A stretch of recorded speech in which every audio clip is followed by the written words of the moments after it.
Hola, ¿qué tal, parceros? Espero que estén muy bien. Les traigo un análisis rápido del precio de Bitcoin que en mi opinión se está manteniendo bastante bien en un contexto macro muy complicado, con un mercado de bonos atravesando una situación de estrés, desinversión de la curva que suele ser dolorosos para los activos de riesgo. El dólar index sigue bastante fuerte, teniendo otra semana en verde hasta el momento.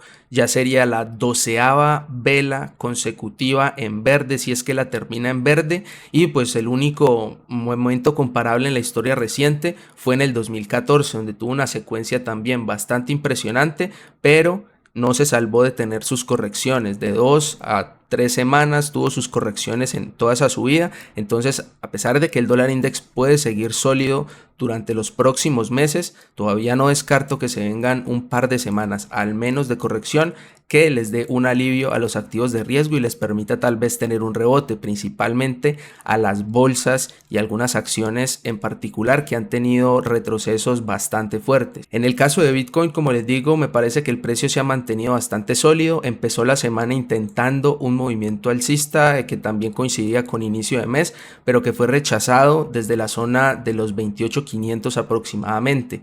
Es una zona que esperábamos como resistencia porque era una zona masiva de resistencia alrededor de los 28, media de 200 en el gráfico diario y zona de cruce bajista de la media de 200 en el gráfico semanal y de 20 en el gráfico semanal. Entonces ese clúster de medias móviles esperábamos que actuara como resistencia, pero el rechazo no ha sido muy fuerte. Una cosa interesante que he podido ver, al menos en el mercado de opciones, es que los niveles de exposición de gamma nos muestran una distribución diferente de la que nos mostraba al menos en los últimos días de septiembre. Recuerden que en los últimos días de septiembre estábamos viendo una exposición de gamma más o menos balanceada, era muy grande pero balanceada entre calls y puts, lo que quería decir que los que estaban ahí poniendo posiciones grandes las estaban poniendo esperando poca volatilidad, pero que el precio se mantuviera, digamos, alrededor de los 26-27.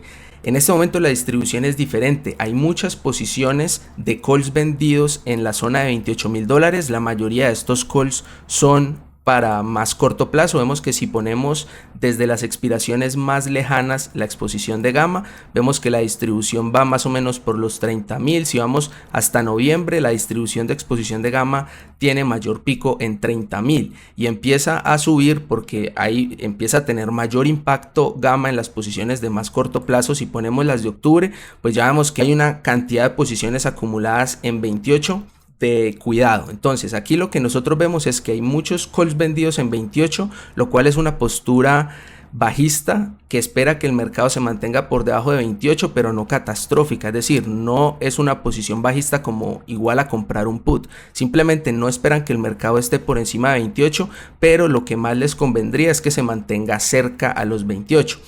Pero por el lado de los puts, la diferencia, no estamos viendo tantos puts vendidos, lo que nos refleja que no hay mucha confianza de los inversionistas de que se va a marcar un piso por la zona de 26-25, no están dispuestos a vender ese piso y a arriesgarse a una caída por debajo de ese punto. Entonces, a diferencia de septiembre, tampoco tenemos un nivel en la parte baja que tengamos indicios de que tenga personas dispuestas a protegerlo como lo teníamos en septiembre. Entonces, por ahora, lo que nos dice la distribución del mercado de opciones es que en la zona de 28, que es ese clúster de medias móviles, seguramente ese es el parámetro con el que esta gente está vendiendo. Esperan que el mercado se mantenga por debajo, pero lo importante es que generan esa exposición de gamma que podría generar un squeeze.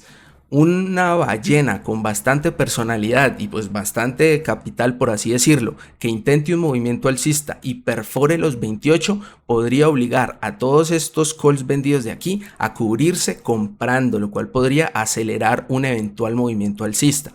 Entonces dejemos esa exposición de gamma ahí en caso de que el dólar index tenga un retroceso fuerte que permita que los activos de riesgo vuelvan a subir. Eso podría ser una razón de quiebre a los 28 que nos podría dar mayor rally, pero pues está esa condición por el momento.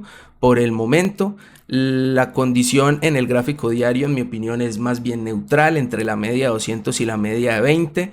Esa media de 20 podría servir como soporte, aunque yo digamos, ampliaría ese soporte hasta los 26.500. 26.500 que recordemos que fue esa zona de máximo dolor durante la mayor parte de septiembre, y que si nosotros ampliamos esa zona, pues vemos que es una zona relevante con el precio aproximadamente desde marzo. Siempre ha tenido interacción. Entonces 26.500 en mi opinión podría ser un buen piso para la semana, zona de soporte. Si caemos ya más de 26.500, el gráfico se empieza a poner feito en el gráfico semanal, en el gráfico mensual.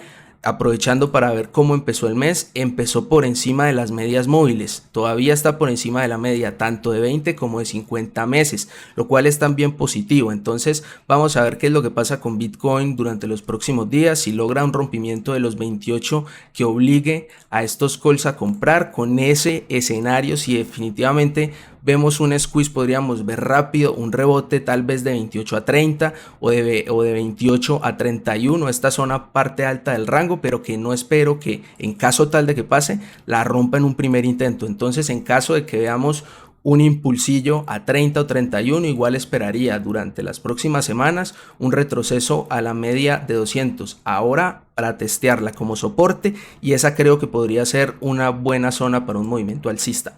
Espero que el análisis les haya servido. Si fue así, como siempre les pido que me colaboren reventando el dedito arriba. Si no se han suscrito, no duden en hacerlo y darle a la campanita para que les avise de los próximos análisis y directos que estaré subiendo al canal. Cuídense y nos vemos en una próxima oportunidad.